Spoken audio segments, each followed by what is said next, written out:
Hey, everybody. I'm Mac, the host of the From Trauma to Joy podcast. And these are my cohorts, Tim Lynch with the Bar X Project. Tim, raise your hand. That would be me. Thank you. All right. And then Wade Cates with the headset on. Wade, how are you? Doing well. All right. This is the question and answer portion of episode 2. And it's become, I think, pretty interesting and enjoyable when people that listen say, hey, could you talk about this? Or wow, that blew me away. So it's kind of interesting. So without further ado, here's the first question. Have any of you ever had someone push back hard on the idea of you're never going to get over it? Tim? I have never heard anybody push back hard on that because it's not one of those things not one of those things that's really, it's very difficult to question. The idea that you can just get over something is like, why don't you heal that broken leg without a cast or a splint or time off the leg? It's just a ridiculous notion that when you think about it for any length of time makes no sense whatsoever. Wade, how about you? Any pushback? No, not serious. I mean, I've had people be incredulous when they first hear it. It's like, what? And then they think about it and it's like, oh, that's what you mean, because it's not talked about, but it's obvious. Yeah, I started presenting this in January of 2019. And so, and I've presented it around the world. I presented it to probably somewhere between 150 and 200,000 people. And I've had people come up to me and say, I've never heard it. I've had people come up to me and say, that was pretty shocking when you said that. I've never, ever had anybody argue with me about the validity of it, though.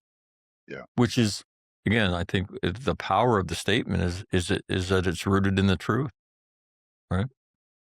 Mm-hmm. Second question. Have you ever had somebody look at you and say, I did get over it? Tim? No. I've never heard those words. Wait, have you ever heard those words? No, never. I mean, no. Yeah, I've never heard them either. It's a very simple question, right? With a very simple answer. No. Which is no matter how many years of therapy they've been in or whatever. No. I'll tell you what I tend to hear is I thought I was supposed to get over it. Yeah. Why hasn't anybody ever told me this before? That's what I hear on a regular basis is, wait a minute, all these years, and I'm talking about people that have been in therapy for decades, multiple decades, because of childhood trauma. And when this blinding flash of the obvious by knuckle draggers, and that's how I got it. My high school educated Marine walked up to me and hit me right between the eyes with with a lead pipe of truth. And so, funny. Third question. So the benevolent Trojan horse is the truth, and that's what becomes the warm blanket? That would be a pretty strong blanket. Wade, since you're the author of the Benevolent Trojan Horse idea, and I'm the one that said that, the truth becomes after the shock of you're never going to get over it, after you understand the whole thought and you begin to relax, it does become a warm blanket that's comforting for you. Your thoughts on that being a pretty strong blanket? Yeah, the truth is not a single-use tool. It's a multi-tool. It plays multiple functions. It opens the door. It's the Trojan horse that stores all the other things, but it's also the comfort.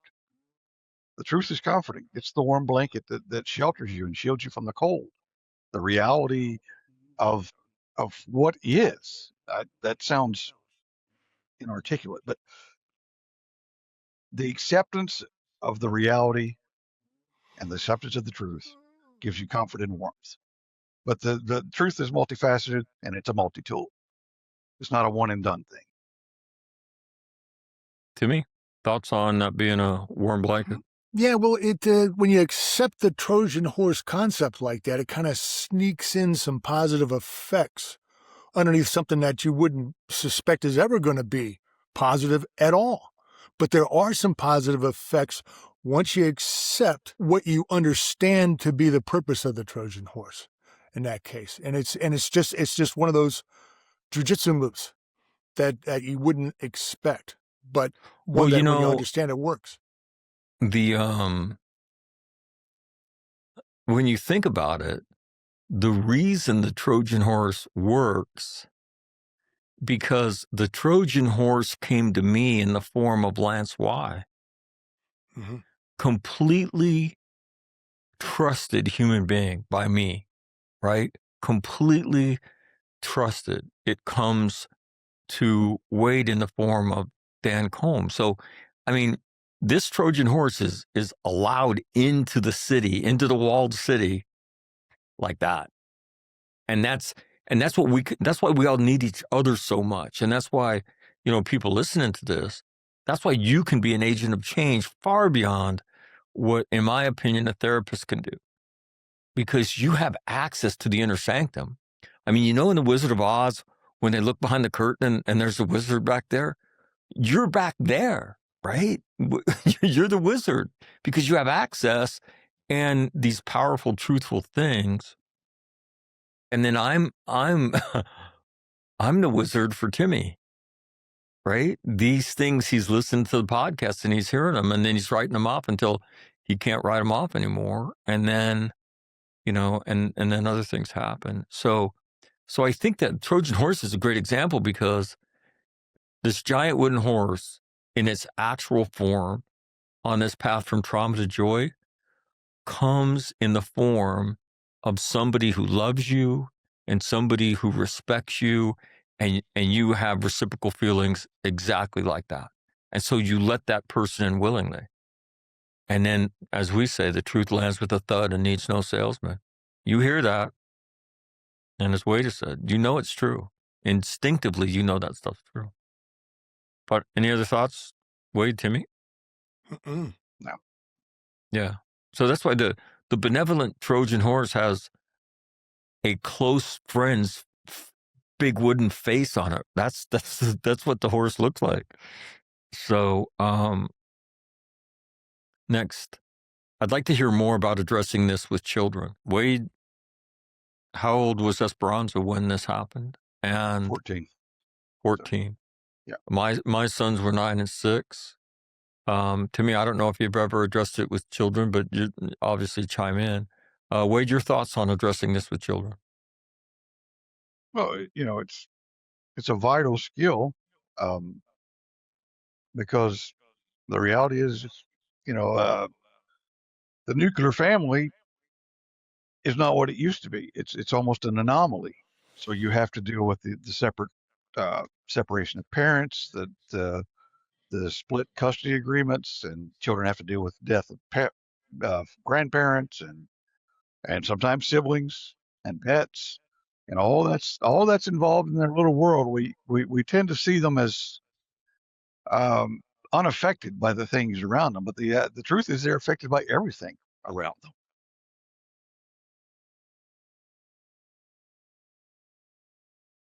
I would tell you that I think that, again, you've heard us say, I believe this is a life skill.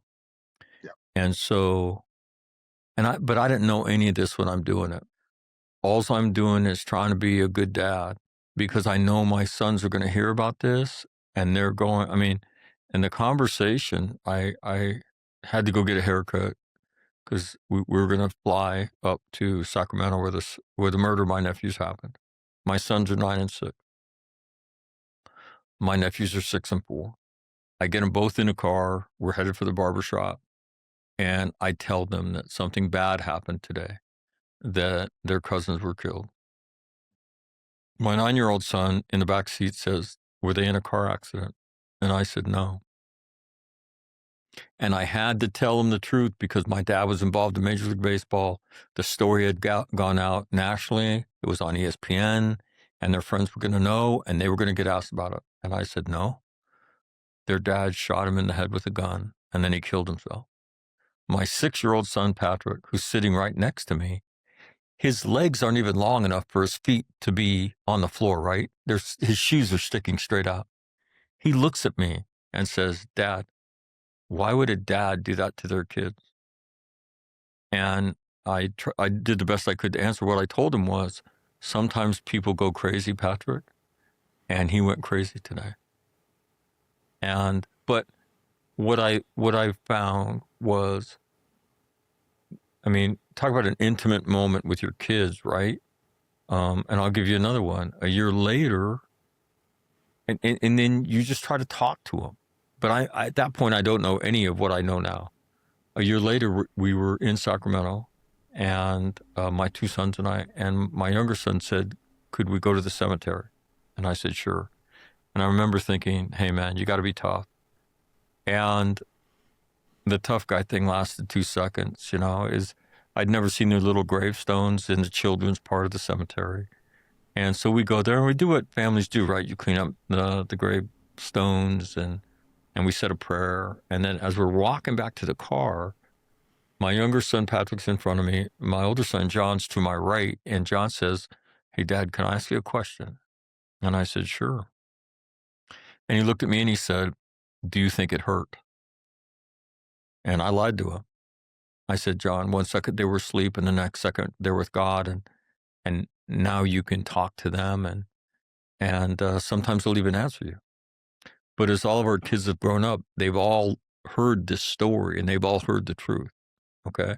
And so when I talk about an age appropriate version for children, I had to do some of that. But as Wade just said, when I did this with first graders, I asked them 3 questions. Put your hand up if you've had a puppy or a kitten or a pet you love die. Okay. Put your hand up if your parents don't live together. Put your hand up if somebody in your family has died. Now there's 18 kids all sitting on the floor in front of me. I'm sitting in this little first grade chair. 2/3 of the kids have both hands up, and then everybody else has one hand up. And so what Wade just said, it's not like they don't live through it. They're seeing it. The question is, are you sitting down with them in a very loving and intimate conversation and talking about life? And life does get hard and it's okay. And that when these things make you sad, they make me sad. So why don't you come to me and we'll talk? Because when I talk about these things, it always makes me feel better. Right. And then we'll go for a walk and then we'll both write something and we'll make something, and you begin to instruct them in an age appropriate way. But I will tell you, this is what you're doing. You're laying the foundation of, I will go there with you. It doesn't matter what the subject is. If it's trauma, if it's bullying, if it's hazing, if it's peer pressure, I'll go there with you. And to me, this is just another chapter in that I'll go there with you if you really, really want to raise strong kids and if you really, really want to have an effect on them and be a part of their lives and have them not be afraid to come to you with things that most people don't ever talk about.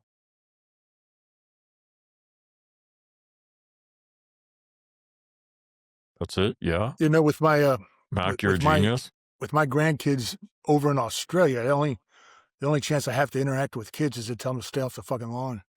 So I'm not really in a position to comment much on this, but I hear you.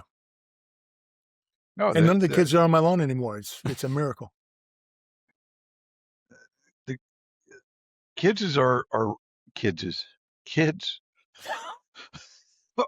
resilient. Notice how neither one of us corrected you. Yes. Yes, you're just going to leave me out there for that one. Yeah, but they're resilient, but they're sponges. I mean, they process things in the best way they can.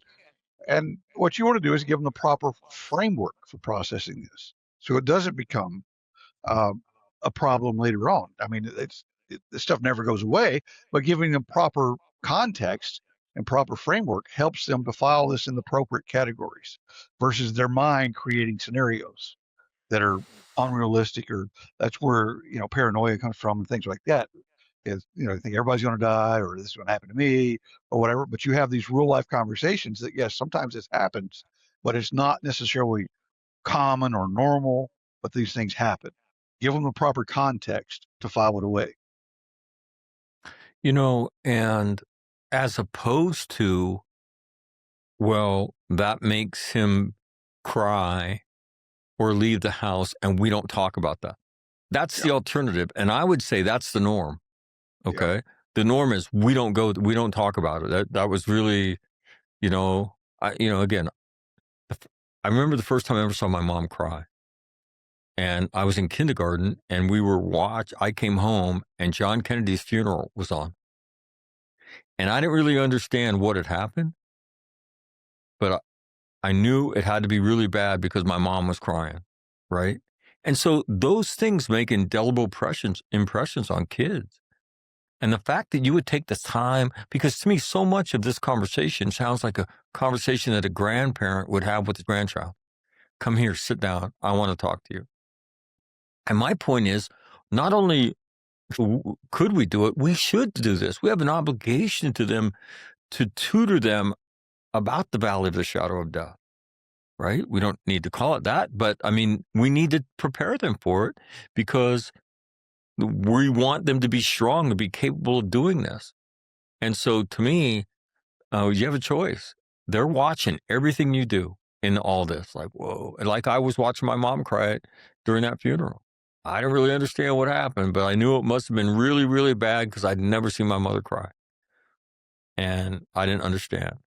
And so that's how kids, if you won't go there with them, you're teaching them. We don't do that. We don't talk about that. And that's not a good thing. Next question.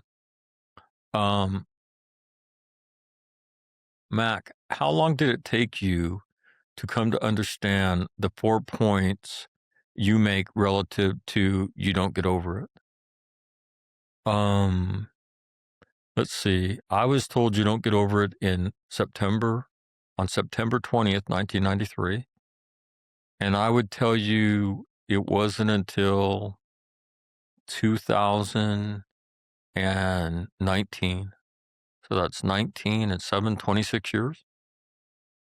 That from that whole, and really from 2016 to 2019, as I heard and interviewed people, that's when these ideas began percolating in my head that there was more to the idea of you don't get over it. That, to me, the 4 elements are you don't get over it when you struggle, you're normal. 3, learning how to do that struggle and become a better version of yourself is an absolutely learnable skill. We've all done it. We've seen all kinds of people do it. And then 4th, and most importantly, you can still live a great life. So that, it probably takes 26, 27 years before those 4 ideas are firmly planted in my head. Thoughts, guys, on that? I heard you articulate those thoughts in 2019, and it made a sense to me, and I thought those are good thoughts, but I didn't think they applied to me. But they don't apply to me. And then so what, 2019 to maybe 24, that's what, 5 years? So I guess technically I'm a faster learner than you are. But my stubborn resistance. No, I don't think so. My stubborn resistance to accept that they actually applied to me, that I was indifferent because I was so screwed up. That took a little bit of time, less time than you. That's all I'm pointing out. Well, that's the fight. That everybody fights, right? Mm-hmm. And again, especially if you struggle with any form of guilt, and to me, what most people struggle with is assumed guilt. They're not really guilty of what they think they are, and I think that's what Timmy was struggling with. He blamed himself for everything, and I'm not worthy, and this doesn't apply to me, and all that stuff. And that's a really, really, really difficult fight. Wade, any comments on the development? Were you a quicker learner than either Tim or I? I'm going to sound arrogant now that Tim set me up, but no, I knew as soon as I heard you say that, I was like, yeah, that's true, that's true, that's true, that's true. Because I'd already been going through these things in my head the best I could, and and you know, I just knew it was true when I heard it. This doesn't maybe it makes me a simpleton for not thinking on my own, but I just knew it was true when I heard it. All right. Next question. Tim mentioned wanting to see Viktor Frankl as a therapist. Is there one thing you take away from his teachings more than anything else? Yeah, man, because you go to Frankl, particularly if you're in a very depressed state, consumed with guilt, and say, "What is the meaning of life?" And his response would be, "What meaning can you give life right now? Right now, okay? Because no matter what happens, you have the power to make your own life meaningful." And I just think that those concepts would have been when I was struggling very hard, would have been something that I instantly could have glommed onto, because he was very practical, and my understanding of it in what he would say to do right now. Stop yelling at those kids on your lawn and go and do some volunteer work for them, maybe something like that. I mean, there's 1,001 things that you could be doing that force you to interact with people who are already less fortunate than yourselves, and that in and of itself is the therapy. And I don't think Viktor Frankl, were he alive today, would be giving anybody a big, huge, a bunch of drugs. I don't think that was an option he would have found a very palatable, which makes him unusual for psychiatrists. Right. Yeah, his point, Frankel's point about, most people don't need a therapist. They don't need a psychiatrist. They need a good priest. They need a good friend. They need a good group of friends. Uh, to me, one of the most therapeutic places in the world is a cigar lounge. You go in there, nobody cares what you do for a living, nobody cares what your politics are, nobody cares about any of that. Sit down, have a cigar, we'll have a conversation. We're not, I mean, if sometimes heavy stuff comes up and I'll have a one on one conversation about serious things, very deep things, but most of the times people are just being communal and having a good time, and it's just human validation, right? You realize I'm not much different than everybody else. You don't have to dig into everybody's dark stories all the time.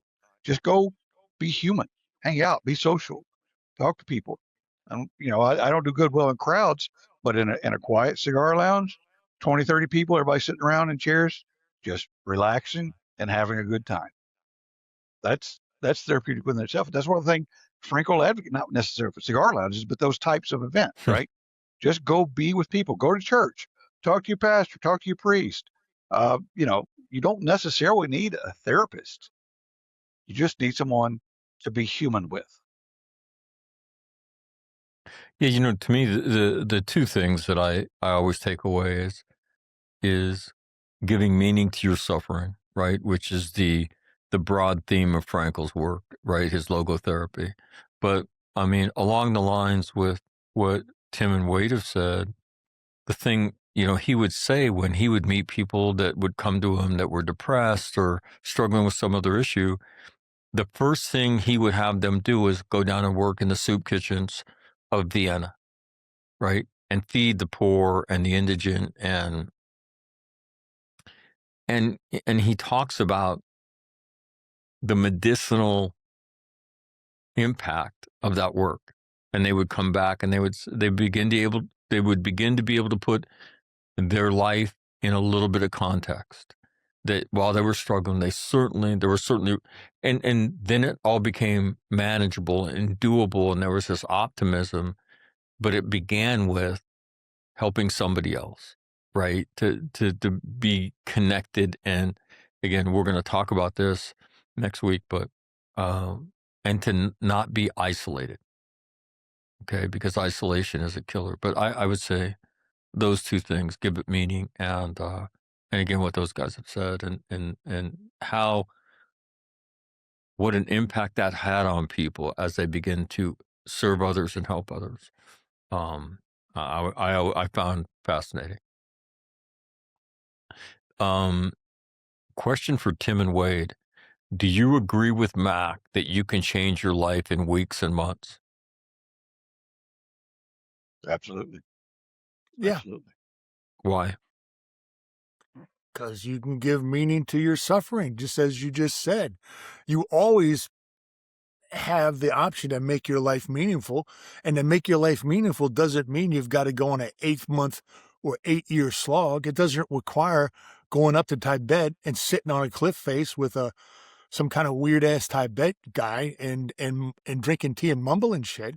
You can do it relatively quickly. It's up to you to define that meaning. You just got to figure out how to do it. And you ain't going to do it alone. That's the only thing I would say about that. So the idea of in weeks and months you can fundamentally change your life, you would say yes? Absolutely. Yeah, absolutely. It Absolutely, yes. It doesn't require a safari to Africa to find yourself. Wade? I a bit radical on this. I say it starts in moments, because once you let that Trojan horse in, the immediate realization and comfort of knowing, one, you're normal. Yeah, you've been through some stuff that's changed you, but you're still normal, because that changes everyone. You have to coexist with this, and there's a way to do this. That's an immediate comfort. There's lots of work to be done on the backside of that, but the change begins immediately once you accept the first truth. You know, and here's the thing. This is why this is such a cool thing to learn and then to begin to practice. You're the Trojan horse, man. You're the Tatanka.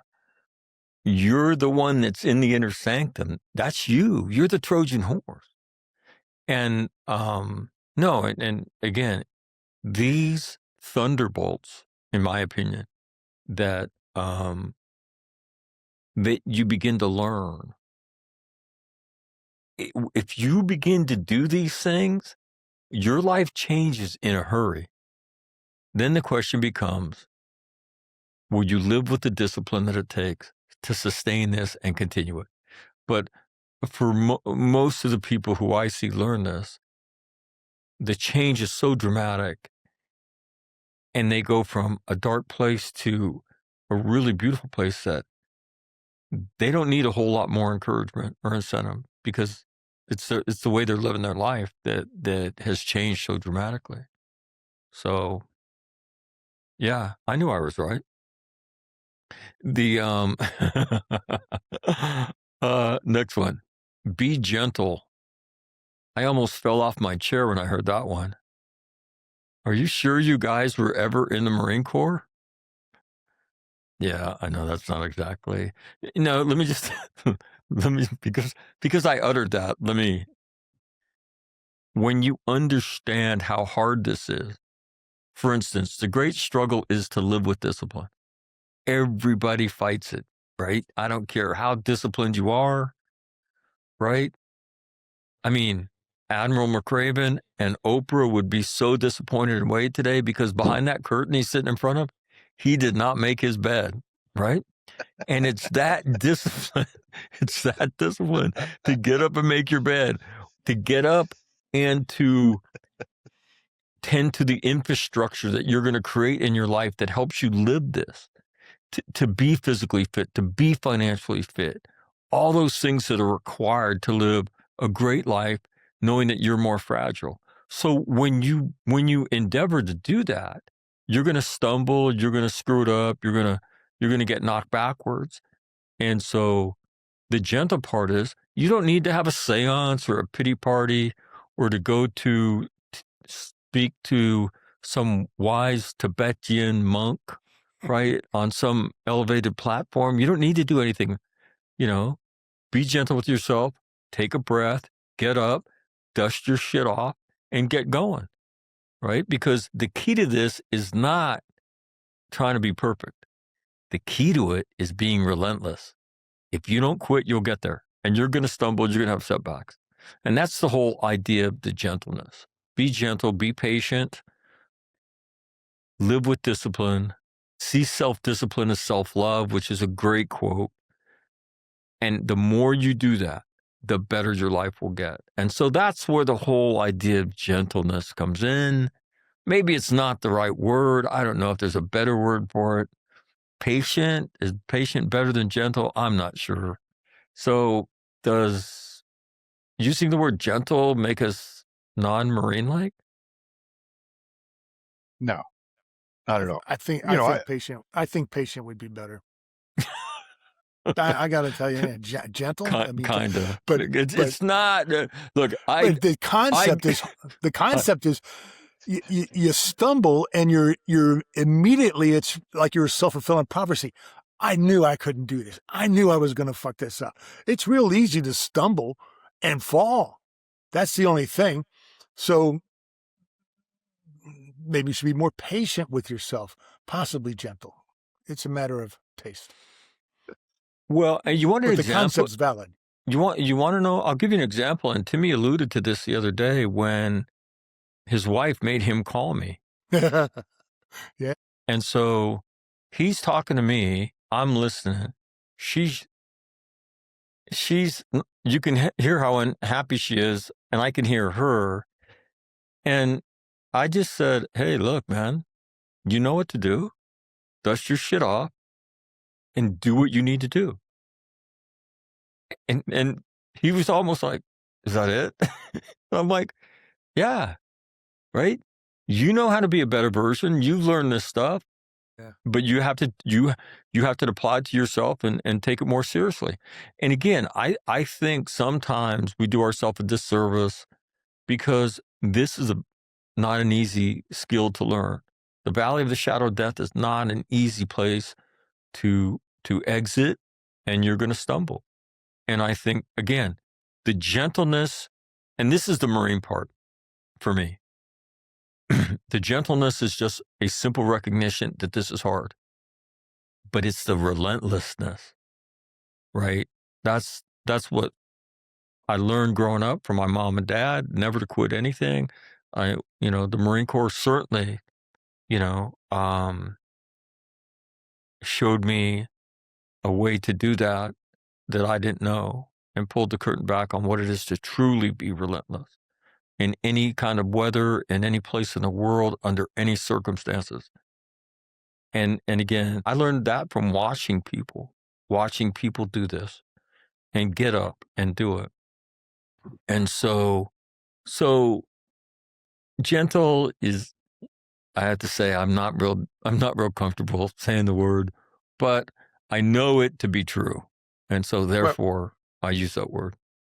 If you lose a hand and all you got's a nub, and the nub is very fresh, you are going to be extremely gentle with that.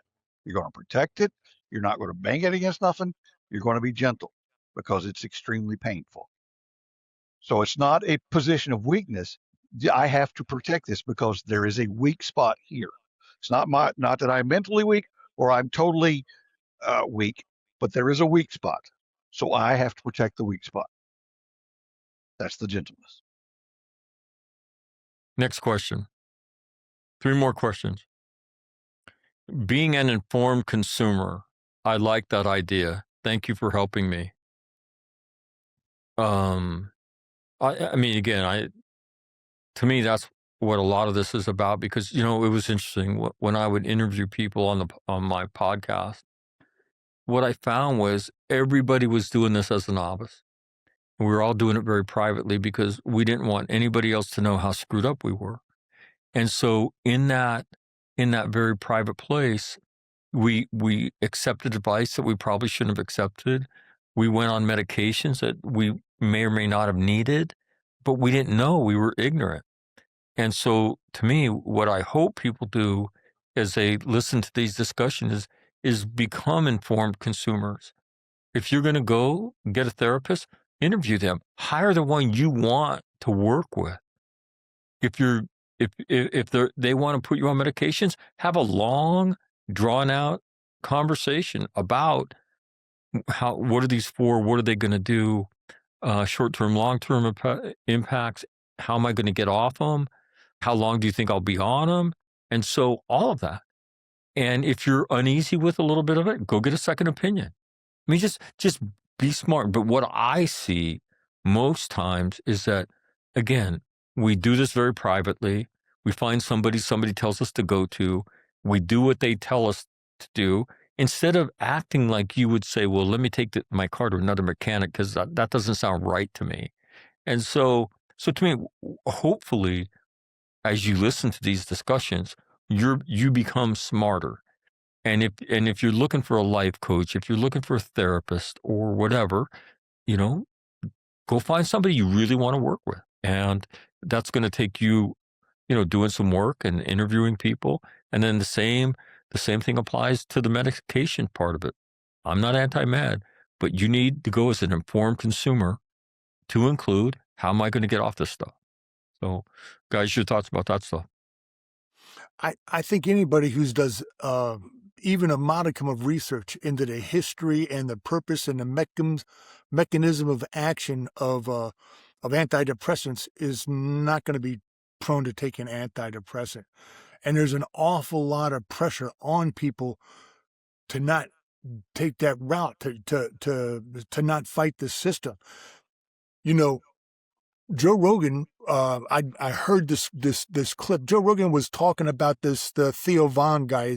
Who's another comedian who's been struggling lately, and he's big time antidepressant guy. And Joe was intimating that, I don't think these antidepressants work. I think that they're going to make that I don't know of anybody of my friends or people I know that committed suicide who was not on them when they committed suicide. And he basically was saying, I just hope Theo gets some help and gets off these damn things, because I don't like the way that he's talking these days. And he had to go publicly apologize. Now, I don't know if it's because people thought he was being too harsh on Theo. I don't think so. I think it's because he got so much pushback from his audience who, statistically speaking, probably a lot of them are on those damn pills and been on them for a long time. And when you've been on them for a long time, getting off is apparently a real drama. Right. And I don't, so I'm not being, I just think that if you're an informed consumer, there's a lot of options out there you're not going to take, because it doesn't make any sense whatsoever. None. And the biggest thing, what drives being uninformed consumer, is I don't want anybody to know how screwed up I am, because I think I'm the most screwed up person. And everybody thinks that. Take it from us. You're not. You're like everybody else. Everybody you know. Robin Williams had a quote: everyone you know is fighting a fight you know nothing about. And then the next sentence is, so be kind always, because you don't know. And I would tell you that's true. So the assumption that you're the most screwed up person in the room is an invalid assumption. You're not. And so don't be afraid. Don't be afraid to talk. Don't be afraid to go get information. And don't be afraid to be smart. Wade? Yeah. On the personal level, there are many qualified and good counselors and psychiatrists out there, but there are many who are not qualified. They may have all the certifications, but they are not qualified to counsel people. But you got to jive with this person. There has to be some connection to the person you're talking to, because you're going through the deepest, darkest, most intimate hurts of your life. You got to be able to connect, or you're not going to share what you need to share. Yeah, you're going back where the wizard is. You're going behind the big mask and the smoke and the flames. You're going back there. You and Toto are going back there behind the curtain. That's where you're going with somebody. And so, yeah, all of that. And you've got to put your shame and your biggest secrets on that big screen in front of them. You can only do that with someone you can trust. Right. That's my comment about, I go to therapy all the time with these guys. It's easy. I'm not, and you're not. And then the other part is they know you, right? So when you start whistling past the graveyard, they'll look at you and say, yeah, we're not really going to do that. And then you don't do it because you know that they know. And where you can do that with, you can be very, very deliberate about what you disclose to anybody who you go see for help. Okay. And that's why people who already know you, I think, unless you have a serious mental illness, should always be the first step, without question. Next. a comment question for everybody. Is this hard to actually do? Timmy? By this, you mean doing this podcast, saying all this stuff in public and whatnot, No. or doing the steps it is. Well, and answer both of them. So, one, talking about your life in a public way, is that hard? And then the next part two is walking this path hard? Yeah, talking about it is hard. This is not necessarily an enjoyable endeavor, but it's important, and that's why I do it. Walking the path hard. Not once you get a little bit down the path and got your motivation set, and have developed the self-discipline, which is a series of habits. It's just a series of habits. Once those habits become ingrained, it's a hell of a lot easier. It's when that happens, you wonder why the hell it took so long for you to figure all this out. It's ridiculously easy once you develop the habits and have them reinforced by the proper mental attitude that self-discipline is self-love. Wade? Yeah, I agree. It's simple. The difficulty is developing the the the foundation and the discipline to follow through, because it's got to be a lifetime project from here on out. Mm-hmm. I would say talking about it gets easier the more you do it. And what makes it easier isn't that disclosing personal things about your life gets easy, because that's not easy.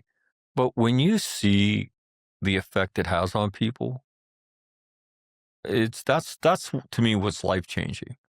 You know, when I first started doing this, I didn't talk about my relationship with my father. I didn't talk about my divorce. I didn't talk about my sister Maureen, who froze to death, because I wasn't talking about that stuff in front of people. As I saw the impact of what I did, it made me want to share more. So, I mean, to me, that's when the feedback, for instance, we got an email from somebody I met, I don't know, 3 or 4 years ago, doing this, right? And they were abused as a child, grew up very poor and whatnot. The email was the reason that we do this. If you can imagine being, in growing up in just a horribly abusive environment, and then somebody writes something that says, "Thank you so much, what you're doing. It feels like I'm part of this conversation." I mean, there are no words. There are no words. And so to me, the more you do it and the more you have those experiences, it absolutely incentivizes it. Last night after reading that email, I went to bed with, I call it the Grinch moment, with your heart glowing, because what you've done is impacted somebody else in a very positive way. And so that makes it easier. But is walking this path hard? Yeah, it is. And that's the struggle to be disciplined. That's why Yeah. Wade didn't make his bed this morning, because he's undisciplined. He's nasty. And so that's a fight. Everybody fights on a daily basis. And, as your life gets busier and things happen, it's easy to kind of come away. For instance, people talk about, well, I stopped working out. I said, don't stop working out. Have cheat days where you get on a treadmill for 5 minutes. You go if you lift weights, if you do 4 sets and 10 reps or whatever, do 5 reps and 2 sets. And so you'll get through it very quickly, but you sustain the habit, because these habits are hard to install. So, and you have to learn how to cheat. You have to learn how to truncate them and have those cheat days. And I think those were important too. Comments on that? All Oh, right. you hit it, man. The last comment is for Wade. I've heard you talk about holding your son's ashes, and also of him shooting himself in his bedroom. Is this a form of therapy for you? Yeah, it is. But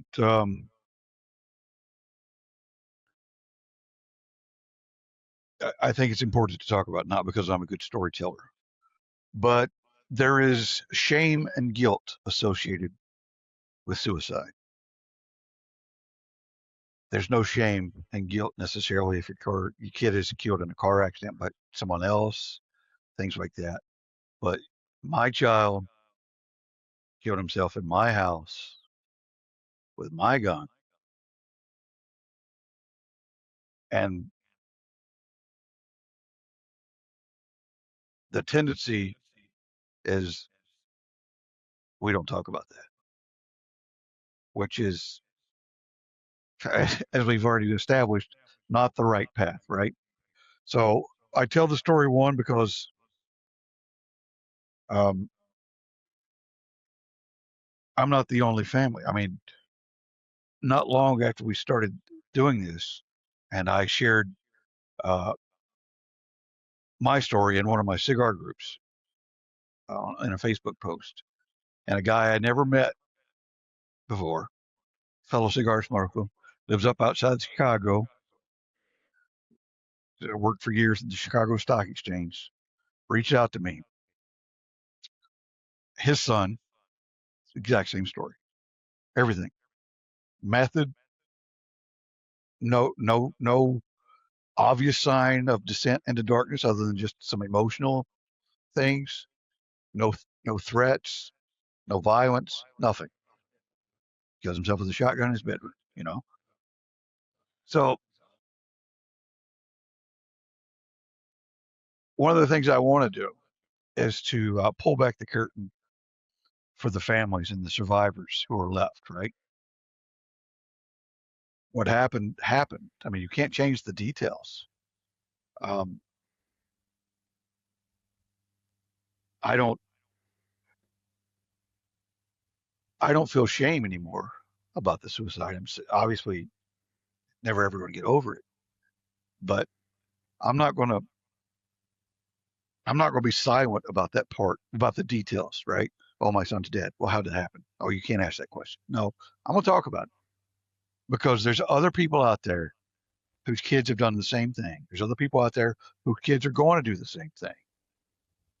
And I want them to know it's okay. There's some events that are beyond your control that happen. They're horrible. They suck. They never should have happened, but they happened. But that's not necessarily your fault. It's not something you have to be ashamed of, right? It's part of the story, but you don't have to be ashamed of it. You know, your instinct. I remember after my nephews were buried, and I don't know what we were doing, but we were doing something as a family. My sister Maureen, who froze to death as a result of alcohol poisoning, I want to say in 2014. Maureen was, I was the number 2 child. Maureen was a year, 13 months behind me. And so she's a tomboy, and she's a great athlete. And so we were growing up, we were very good buddies. And then as we became adults, we were not. And so she walks up to me at this thing and she says, "You haven't cried enough." And I looked at her and said, I'm done crying. For the rest of my life, I'm going to tell their story because we're not going to take this and go away and just pretend like it didn't happen. Yeah. Their lives are going to save somebody. And I don't know how I'm going to do it, but for the rest of my life, I'm going to tell their story. And at some point, they're going to save somebody's life. Exactly the things that, that Wade has said about Juan's story saving people. And I will tell you this, I'm very proud that in the name of my nephews, Tori and Tyler, I know their story has saved people. But I would tell you that it's interesting to listen to Wade. Our instincts were to do that, right? I think as leaders, our instinct was how do I do something with this? We're not just going to take it and go away. I'm not going to do that. And so for me, this is part of the way I do that, and I have to do that. And so Interesting. Timmy, any thoughts on all that?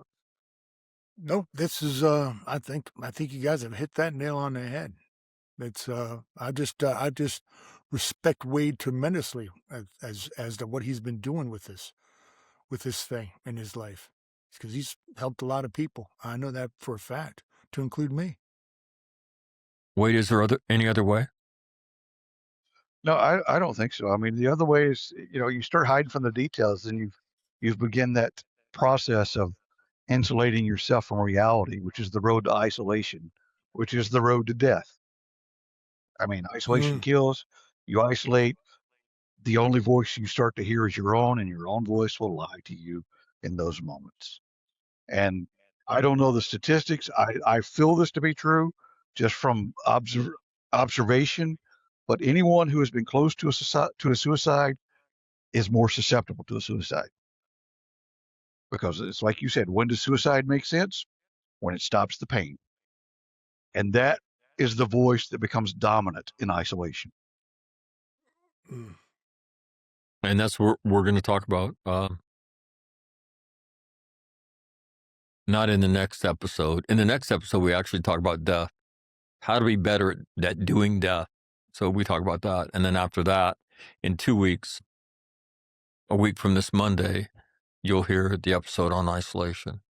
And then what we do every Thursday is I just gather up the questions and comments people make, and we do this, which allows us to kind of drill deeper. So the Thursday episode winds up being a deeper dive into the Monday episode with your questions and comments. And I honestly, I really enjoy this. So anyway, to everybody, thanks for watching this. I want you to like, share, and subscribe to this. It helps us build this, but that's not why we do this. The reason all three of us do this is to help other people. Yeah. And so when you like, share, and subscribe, people are going to see that because your social media platforms broadcast that stuff out. And I'm going to tell you, you have friends that are struggling, and they might see something that you like, share, or whatever, or you might tag them in a post, and then they're going to watch it, and then they may send you a text saying something about it. That is the door opening up for you to get a chance to have a conversation, maybe change a life, or maybe save a life. And that's really what we want you to do. Okay. And that's why, I mean, I do want you to like, share, and subscribe to this, but my motivation for that is so that you can give your suffering meaning, so that you can change somebody's life. And so until next time, I'm Mac. For Wade and Timmy, thank you very much for taking this in. Please work at being a better version of you. If all the people that we've crossed paths with doing this can do it, and they can live great lives, if we can do it, you can do it too. So until next Monday, see you later.